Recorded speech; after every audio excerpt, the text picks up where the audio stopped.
Subscribe to our channel and click on the bell button to receive important financial updates faster than anybody else. Friends, welcome to another video on your channel Profit in Equities. In this video, we'll be talking about two companies where Ashish Dhawan has bought shares during the last quarter. Please watch this video to know more.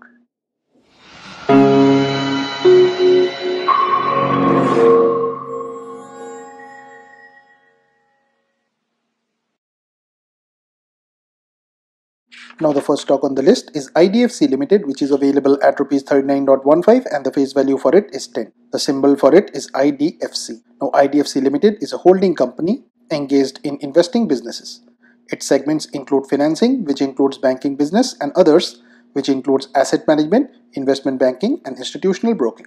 Now, as is evident from the one-year chart, the company has been a consistent underperformer throughout the entire year. The market cap of the company is 6,249.74 crores, which indicates that the company is a mid-cap one. The EPS of 3.70 translates into a price-to-earnings ratio of 10.20, which is standalone cheap. However, when compared with the industry PE, it still appears expensive. The book value of 73.5626 also translates into a very cheap price-to-book ratio of 0.5322. One concerning factor is the debt-to-equity ratio, which stands at a very high number of 9.2945. The return on equity is 0.0533. The dividend yield is 1.92%.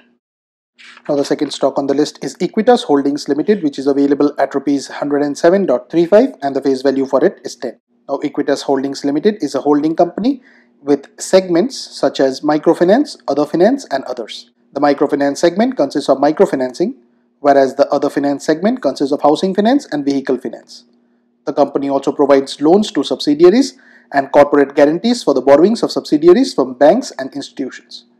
Now, as is evident from the one-year chart, the company was consolidating for the majority of the year. However, an adverse ruling from the government has made it susceptible to a huge fall. Now, the company is a mid-cap and is available at a very expensive price-to-earnings ratio of 104.60 when compared with the industry PE of 33.81. However, what is imperative to mention here is the stock is just turning profitable again after demonetization rendered it very weak, and hence the numbers are a bit skewed. The book value of 67.8014 translates into a reasonable price to book ratio of 1.5833. The company also does not pay out any dividends. Now Ashish Dhawan's holding in this particular company has risen to 1.47% at the end of the September quarter. Now friends, please don't consider this to be a recommendation on our part. Please go ahead and do your own research. This and all other content that you see on our channel is intended to be a piece of news. Thanks for watching, and if you have not yet subscribed to the channel, please consider doing so.